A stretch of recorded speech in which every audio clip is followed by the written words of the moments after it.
Hey everybody, Koldar here. So I thought I would do a series of guides for the new Brawlers Guild added in patch 5.1. And these will basically be split up into sets of 4 fights, since you get 4 fights for each rank that you deal with. And there seem to be 8 ranks total, it looks like. So, as I progress, I thought I would just record these and offer a bit of advice and what I found fighting the various mobs, since there can be quite a variety in tactics, and it seems to get progressively quite a bit more difficult as you go through. So, as I loop back through, I must apologize that the first 3 fights I didn't actually record for myself. I didn't think of doing so. But the final fight and then all videos after this will have fights from my perspective. So, apologize for these first 3 fights being from others' perspective, but you'll still be able to see basically what's happening here and get an idea what's going on. So, let's go ahead and get started. So first up we have Bruce. He's your very first enemy that you'll fight. And rank 1, just getting your feet wet. And the cool thing about Bruce is just keeping in the spirit of the Brawlers Guild.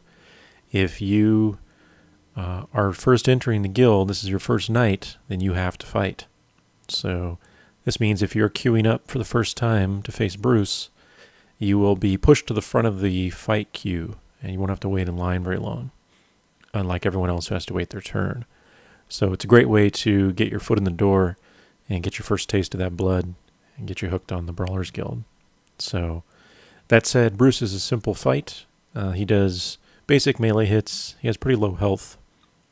His only main ability is chomp, chomp, chomp. So you can kind of see when he's casting it from my focus frame and the cast bar in the middle there. But the Shadow Priest is doing what you need to do. So if Bruce is facing toward you and uses chomp, chomp, chomp, run through him or sidestep him, because it's a cone attack. And it does about 500,000 physical damage every half second if you're in front of him. So very dangerous, pretty much one-shot most people.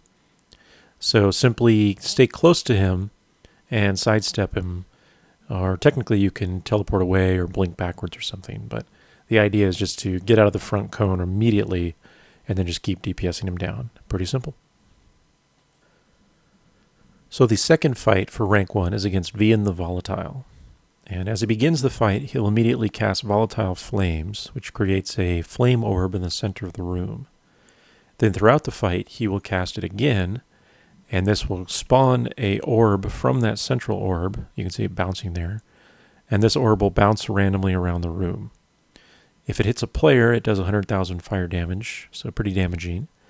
But if an orb touches Vian, he'll gain a stacking buff that increases his damage dealt by, I think it's 5% per stack, and his casting speed by 10% per stack. So, as you can imagine, you want to avoid allowing him to touch the orbs that are bouncing around. And of course, the longer the fight goes, the more orbs that will be active. So the goal here is to burst him down. He will also use Lava Burst every once in a while, which is interruptible. It's not that damaging, but you can do so. And then he'll use Fire Line, which he's using right here. And you can see it shoots a straight column of fire in front of him. Now, unfortunately, this footage is a mage that bursts him down very quickly. I apologize for that. But the basic goal here is that as the fight progresses, the fire lines will have these pools of fire on the ground where they were left. So you want to sidestep when he uses that ability, and then you'll also get more and more orbs bouncing around from the central volatile flames.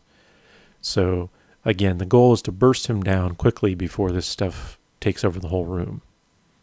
And yeah. Otherwise, pretty simple fight, so that's Vian the Volatile. Next up, on our third battle, we have Goredome, the amazing boar. Alright, not really. He has tusks, though. He tries to stab you with them. They hurt. Unfortunately, he walks really slowly, and he only has one ability. So, I feel a little bad for him. But he will use Lumbering Charge frequently, and this is small cast time, and he will charge toward the location that you are standing at the time you started casting. You also see a large red circle, a red arrow, so all that indicates where he's charging toward. if you happen to stay there when he finishes charging, he will gore you to death, and you will fly up in the air as a corpse and splatter all over the ground. So great amusement for everyone watching, but kind of embarrassing for you. So the goal here is to simply keep moving, especially if you're a ranged player. You can just keep sidestepping around as he's casting.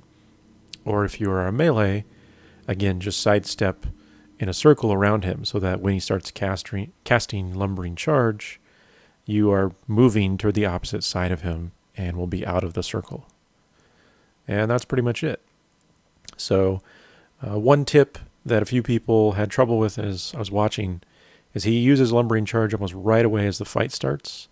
So as soon as you're getting ready to do your third rank 1 fight against him, start sidestepping right away when he spawns. And this won't catch you off guard. And then you can get into battle with him normally after that. So that is the infamous Goredome. Let's go ahead and check out the final battle in rank 1. So next up we have Dungeon Master Vishas. And he's the champion of rank 1.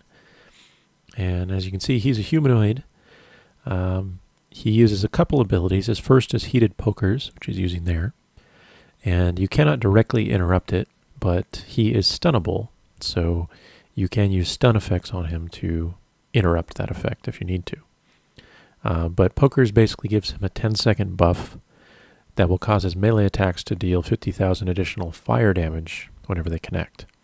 So his white damage is not that high, and you can see in the bottom right there on my screen. But with that extra 50,000, it can be somewhat deadly. So if you can't stun him, then it's a good idea to use a cooldown when that's active if you're a melee or going to get a hit especially, or you can just kite him around during that 10-second buff.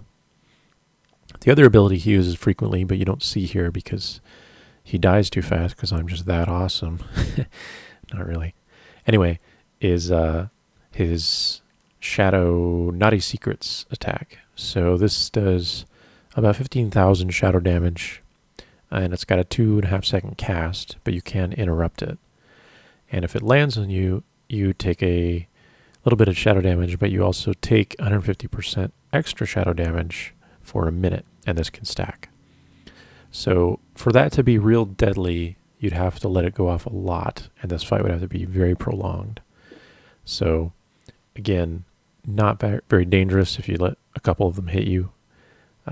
Instead, focus your stuns on getting rid of the fire debuff or kiting them around during that. And then use cooldowns if you have to soak that damage.